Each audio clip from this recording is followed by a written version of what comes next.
Ahojte, vítajte pri ďalšom videu. Dneska by som vám chcel predstaviť svoje vlastné nápady a budovy, ktoré som dobudoval na tento svet. Plus dva menšie updaty z originál budov. Nejako som nepokračoval v budovaní v tých originál budov, skôr som dostával na cechovnom dome samostatnú vežičku a cedulovník, ktorý sa nachádza priamo tu. Avšak pri dnešnom videu by som vám chcel skôr ukázať moje vlastné nápady a budovy, ktoré som sem vybudoval a chcel som rozširovať nejaké to originál mesto. V nejakom videu som určite ukazoval tento pivovar, vedľa toho vyrástli dva domy, ktoré sú nalepené na seba. Táto konkrétna časť by mala slúžiť na predaj a výrobu rybárskych prutov. A vedľa toho budova je samostatná budova, ktorá má slúžiť ako nejaký mešťanský dom. Úplne z interiéru nie sú hotové zatiaľ. Určite mi dajte do komentára vedieť, či by ste chceli vidieť aj postupne dostávaný interiér. Môžeme sa takto nakúknúť. Úplne obyčajné budovy. Ale perfektne sem zapadajú. Aspoň z tohto pohľadu sa mi to celkom páči. Samostatný mešťanský dom. Úplne pôvodný originál môj nápad bol taký, že dostávať okolo cedulovníka túto rieku, postaviť sem jeden obrovský komplex budov do L-ka, ale keďže som začal stavať aj okolo tej rieky tú hrázu, tak by to nejako nevychádzalo, tak zatiaľ dostaje iba tieto dve budovy. Vedľa týchto dvoch budov mi vyrastol ďalší dom, ktorý je úplná kopírka z originál svetu hudobniny, aspoň z budovy hudobnín.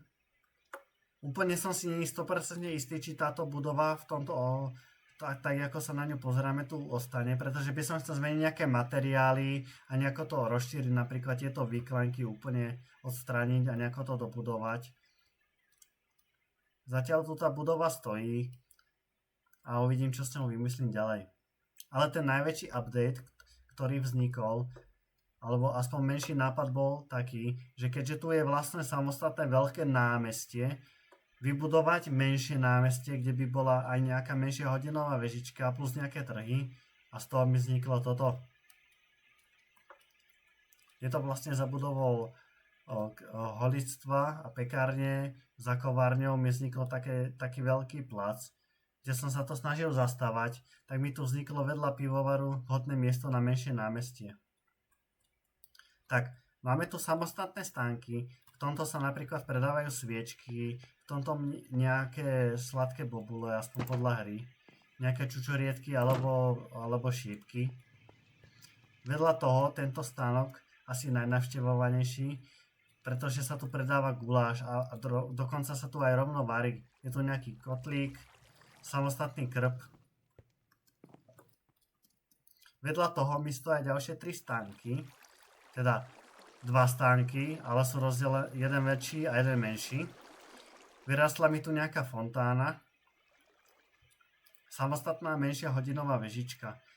Táto hodinová vežička nie je úplne môj nápad. Strašne som sa inšpiroval nejakými fotkami na internete a strašne sa mi zapáčila, tak som si ju chcel postaviť. Môžeme sa pozrieť aj do samostatnej vežičky. Zatiaľ interiér úplne není hotový. Dokonca tu máme aj jedno pootvorené okno. Tak sa môžeme pozrieť takto pekne na námestičko. Tu by mala vzniknúť nejaká strojovňa, kde sa budú samostatné hodiny ovládať. Zatiaľ to nie je úplne dokončené.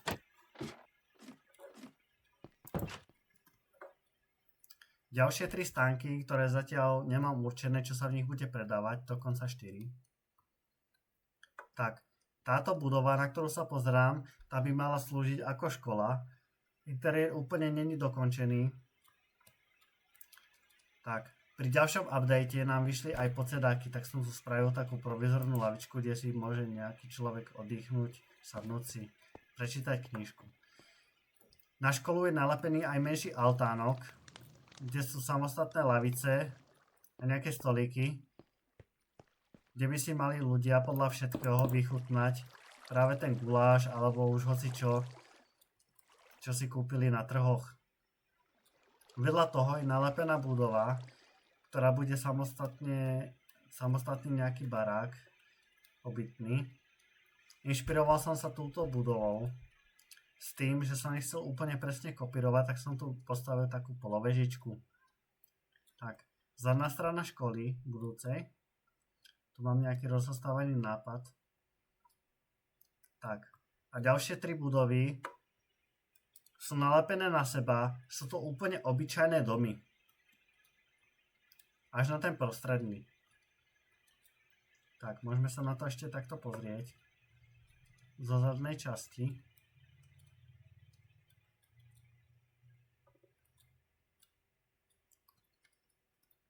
Tak, začneme s touto prvou. Ja som vlastne stával najskôr tieto vlastne 3 budovy vedľa seba nalepené. Vznikol mi tu nejaký altánok, tak som sa potom rozhodol, že ako zaplniť toto miesto.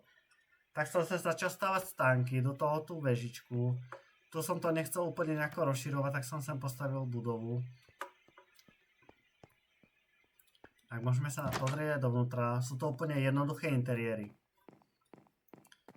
Vlastne tieto 3 domy by mali slúžiť ako nejaké obytné domy.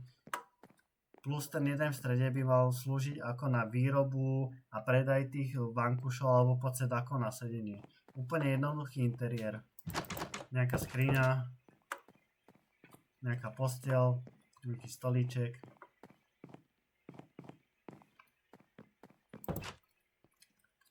Tak stredná budova, kde by sa mali predávať samostatné podsedáky na sedenie a vyrábať. Je tu nejaká výloha, kde si človek môže pozrieť, kúpiť, akú farbu chce objednať. V druhej časti máme nejakú obytnú zónu, nejaký pracovný stolík, posteľ. Tu už je nahromadený materiál. A tu na vrchu by sa mali samostatné podsedáky vyšívať po nociach. Samostatný nový update nám pridal aj polbloky vlny, tak som ich tu pekne zapracoval. Nejaký krosný, kde by sa to malo vyšívať, zašívať.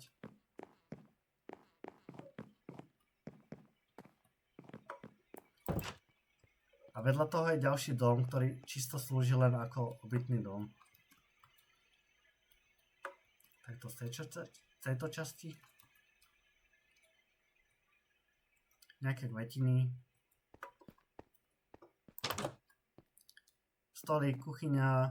Nejaká zapálená cigareta ušula. Úplne jednoduchý interiér. A balkónik, kde je pekný výhľad na samostatný pivovar, námestíčko. Dokonca som sem aj pridal tajný vstup do pivovaru z ulice, ktorý sa nachádza priamo tu.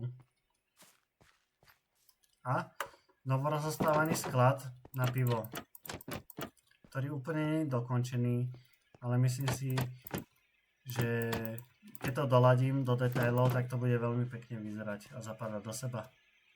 Tak to by bolo z tohto menšieho updateu asi úplne všetko. Dajte mi kľudne do komentárov vedieť, či by ste chceli vidieť potom nejaké updaty na interiér, a budem rád za každý like, odber, komentár.